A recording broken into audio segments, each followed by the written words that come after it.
नमस्कार। बीसीसीआई ने भारतीय क्रिकेट टीम के टाइटल स्पॉन्सरशिप अधिकारियों के लिए बोलियां आमंत्रित की हैं, लेकिन इस बार कुछ अहम बदलाव भी किए गए हैं। बीसीसीआई ने फैंटेसी स्पोर्ट्स और क्रिप्टो करेंसी और ऑनलाइन मनी गेमिंग से जुड़ी कंपनियों को बोली लगाने से रोक दिया गया है और ये कदम सरकार के नए ऑनलाइन गेमिंग अधिनियम साल 2025 के बाद उठाया गया है, जिसके तहत इन खेलों पर प्रतिबंध लगा दिया गया है और इसको लेकर सवाल बहुत सारे हैं। और क्या इस बार एशिया कप में बिना जर्सी के यानी बिना जर्सी स्पॉन्सर्स के उतरेगी भारतीय टीम? ये एक बड़ा सवाल है और इस चर्चा में हमारे साथ जुड़े हैं हमारे सहयोगी शेखर वर्मा। शेखर, मेरा जो सबसे पहला सवाल ये है कि क्या सच में इस बार एशिया कप में बिना जर्सी स्पॉन्सर के उतरेगी भारतीय टीम? हाँ कोमल, बिल्कुल चांसेस बेहद कम है, क्योंकि 9 सितंबर से अपना एशिया कप की शुरुआत होने वाली है और जो निविदाएं मांगी गई है, बोलियां मांगी गई है कंपनियों से स्पॉन्सरशिप के लिए, उसकी आखिरी डेट है वो 16 सितंबर है कोमल।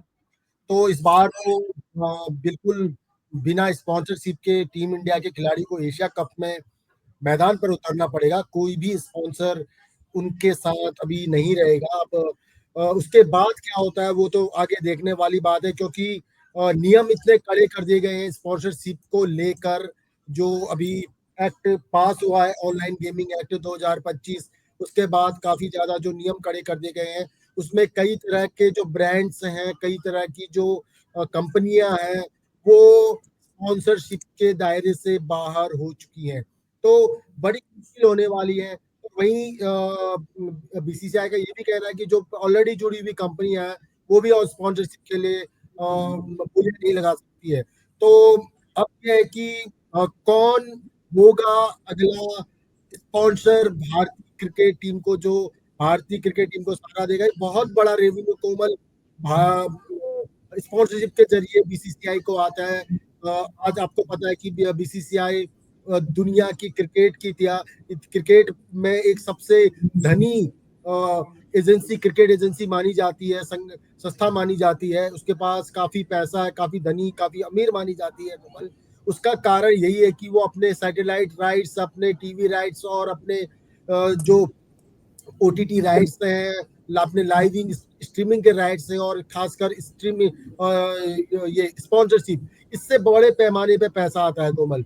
इसके जरिए वो बहुत ज्यादा पैसा कमाती है, खासकर क्योंकि पता है कि भारत में क्रिकेट महज एक खेल नहीं, एक धर्म के तौर पर देखा जाता है।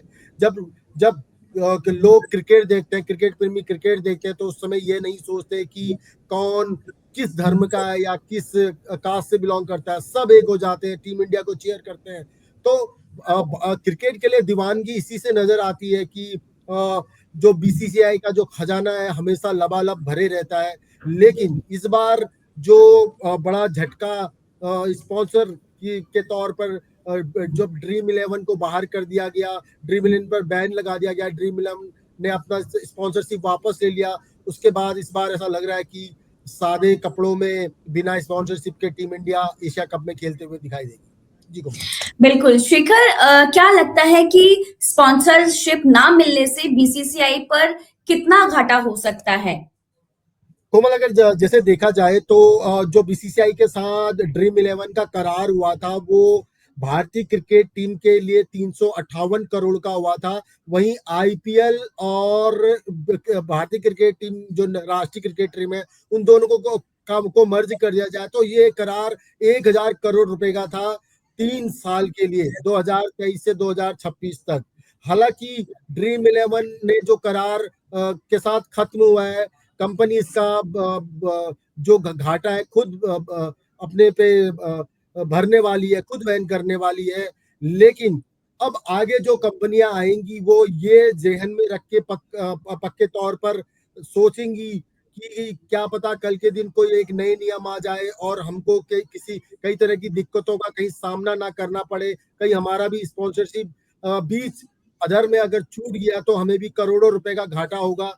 कोमल, कम नहीं होते 358 करोड़, और दोनों चीजों को मिला के 1000 करोड़ रुपए काफी बड़ी रकम होती है। अभी ये लगभग लगभग 1 साल का वक्त बाकी है और उससे पहली जो ये करार टूटना कहीं ना कहीं एक बड़ा झटके के तौर पर माना जा रहा है। हालांकि एक तरह से देखा जाए तो कोमल, भारत सरकार ने एक तरह से अच्छा भी किया, क्योंकि कहीं ना कहीं हम ऑनलाइन गेमिंग या सट्टेबाजी को लेकर उसको प्रमोट कर रहे हैं। जब आप बिल्कुल। देखते हैं कि जब क्रिकेट के बड़े सितारे जिन पर भरोसा जताते हैं, लोग काफी आंख मूंद कर विश्वास करते हैं, वो ऑनलाइन सट्टेबाजी या ऑनलाइन गेमिंग को प्रमोट करते हैं, एडवर्टीजमेंट में दिखते हैं, तो कहीं ना कहीं युवा और खासकर बच्चे अफेक्ट होते हैं। वो बचपन से ही इस चीज में के जरिए मेहनत को छोड़कर इस चीज जरिए पैसा कमाने की सोचते हैं। कहीं ना कहीं भारत सरकार ने कहीं ना कहीं इस पर काफी विचार विमर्श किया होगा, काफी गहन शोध किया होगा, देखा होगा कि इससे हमारे देश की जनता पर कितना भारी प्रभाव पड़ रहा है, क्या वो कमा रहे हैं या ज्यादा गवा रहे हैं। कहीं ना कहीं जुआ किसी के लिए अच्छा नहीं होता कोमल।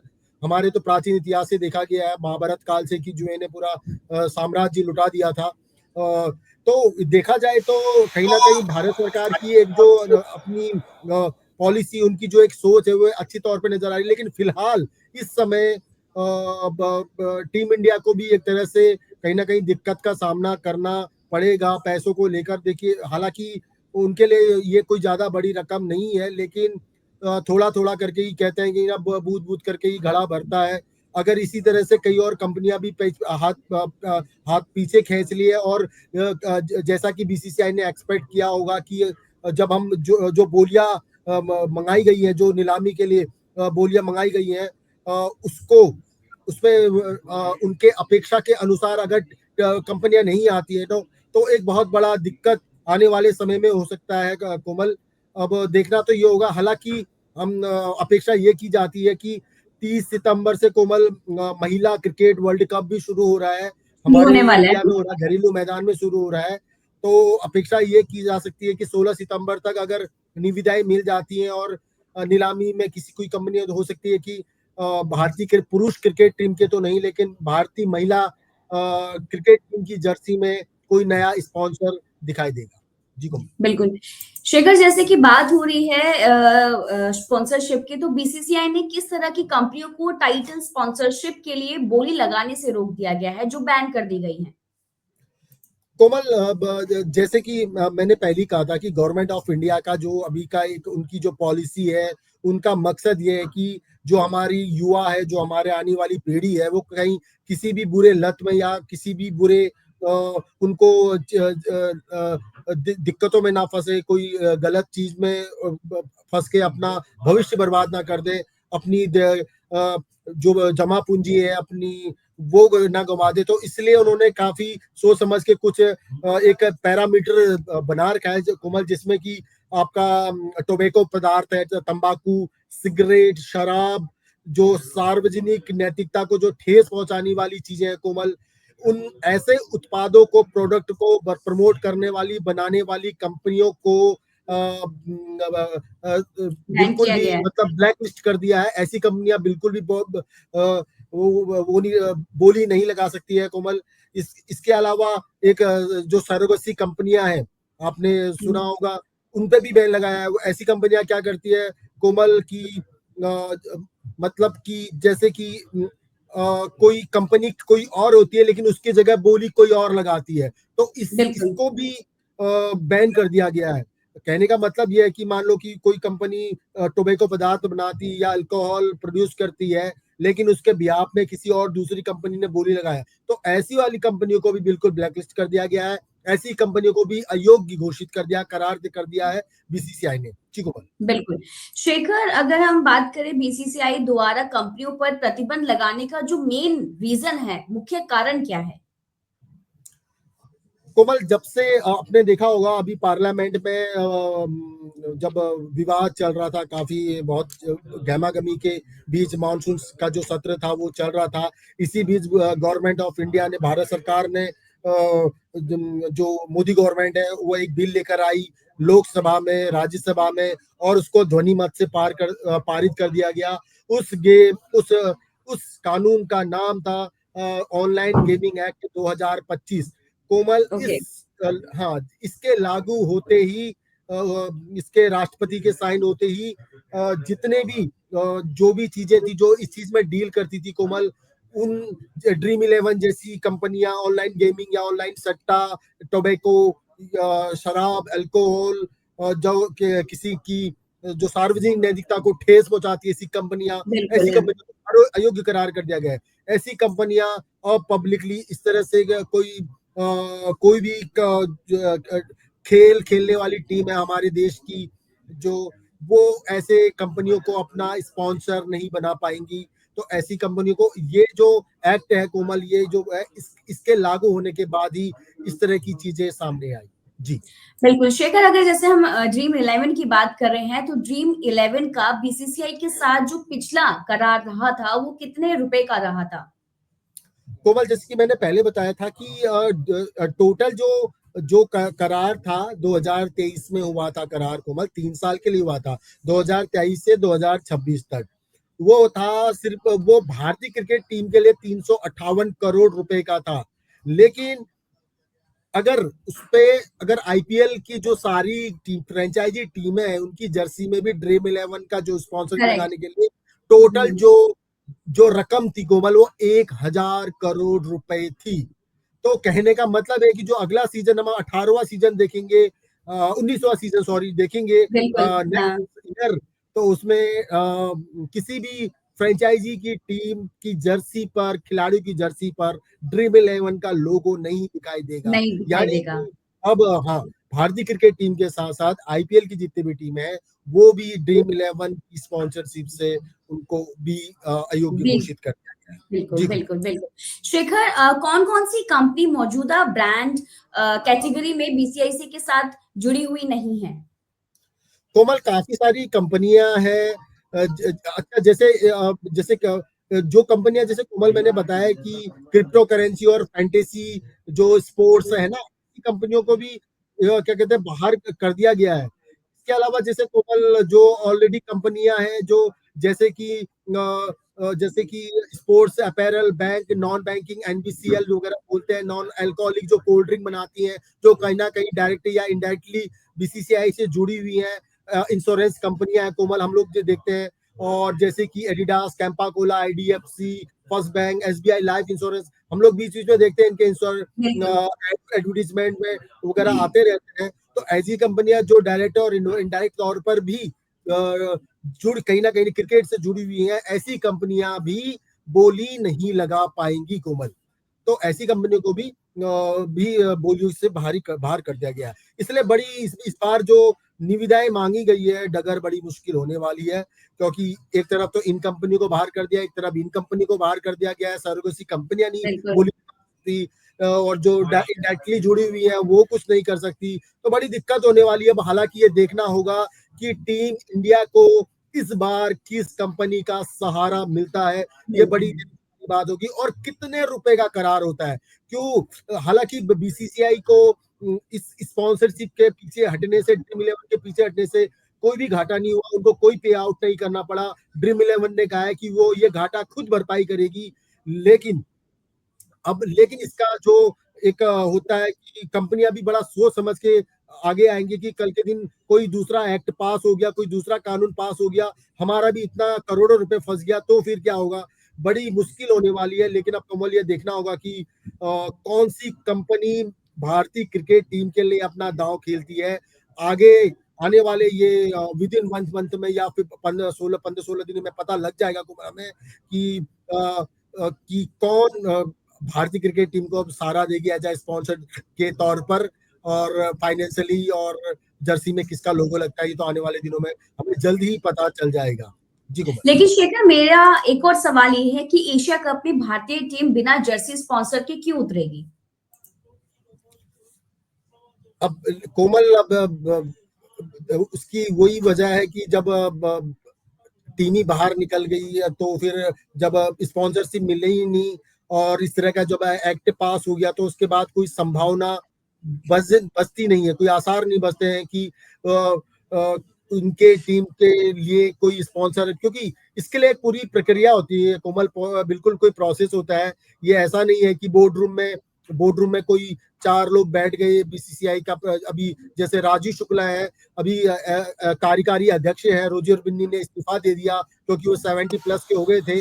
अभी आई थिंक मेरे ख्याल से 30 सितंबर को आम सभा की बैठक होनी है, एजीएम की बैठक होनी है, तो उस पे नया अध्यक्ष चुना जाएगा। रोजर बिन्नी ने अचानक इस्तीफा दे दिया, हालांकि उनको पहले बोला गया था कि रोजर बिन्नी तब तक अपने पद पर बने रहेंगे, सडनली उन्होंने इस्तीफा दे दिया। तो ऐसे में राजीव शुक्ला को अभी जो उपाध्यक्ष है, लेकिन उनको अभी कार्यकारी अध्यक्ष उनको बनाया गया है। अब उन्हीं के नेतृत्व में ये जो जिम्मेदारी है राजीव शुक्ला के कांधों पे आन पड़ी है कि टीम इंडिया का अगला स्पॉन्सर कौन होगा।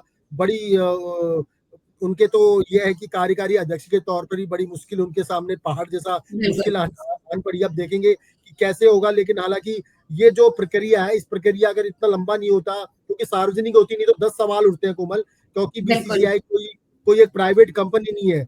140 करोड़ भारतीय की संवेदनाएं, उनकी इमोशंस उस संस्था से जुड़ी हुई है। तो ऐसे में वो कोई ऐसा फैसला नहीं ले सकती कि वो नहीं, हमको जब अपने फाइनेंशियली तौर पे कुछ करना होगा तो हम अकेले फैसला ले लेंगे और बाकी हम भारतीय क्रिकेट टीम के तौर पर खेलेंगे, ऐसा नहीं हो सकता।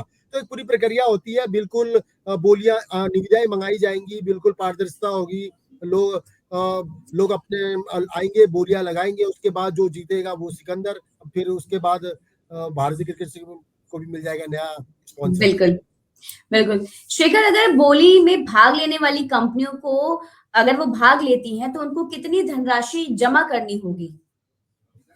हाँ कोमल, ये बड़े अच्छा सवाल आपने पूछा कि हालांकि कंपनियां जो स्पॉन्सरशिप जो देती है, जो करार होता है, वो तो करोड़ों रुपए का होता है, हजारों करोड़ रुपए, सैकड़ों करोड़ रुपए का करार होता है। लेकिन बड़ा इन्होंने बीसीसीआई ने एक चीज बड़ा अच्छा कर रखा है कि जो पार्टिसिपेट करने के लिए जो रकम रख रखी, काफी कम रख रखी है, 50,000 रुपए प्लस जीएसटी। कोमल, ये जमा करने के बाद कोई भी कंपनी बोली लगा सकती है, अपनी निविदाएं दे सकती है। जी, हमने हमारी जो क्षमता है हम इतना दे सकते हैं। उसके बाद इससे उनका स्कैनर होगा और जिसमें लगेगा कि बीसीसीआई को हाँ इस कंपनी के साथ रहने से ना हमें कोई सार्वजनिक तौर पे दिक्कत होगी, ना कोई कंट्रोवर्सी रेज होगी, और ना ही कंपनी के तौर पर कोई परेशानी का सामना करना पड़ेगा, और पैसे भी ठीक ठाक मिलेंगे, फाइनेंशियली दिक्कत भी होगी। तो ऐसी कंपनी के साथ ही वो करार करेंगे और जल्दी करेंगे। हालांकि जो ये रकम है कोमल, 50,000 प्लस जीएसटी जो भी होगा वो नॉन रिफंडेबल है। वो जिसका कंपनी जीते या हारे वो पैसा वापस नहीं होता है। तो इस चर्चा में बस इतना ही, और स्पोर्ट्स की खबरों को लेकर, छोटी से छोटी, बड़ी से बड़ी खबरों को लेकर आप हमारे चैनल द फेडरल डिश को लाइक करें, सब्सक्राइब करें और शेयर भी करें। And thank you Shekhar. Thank you Komal.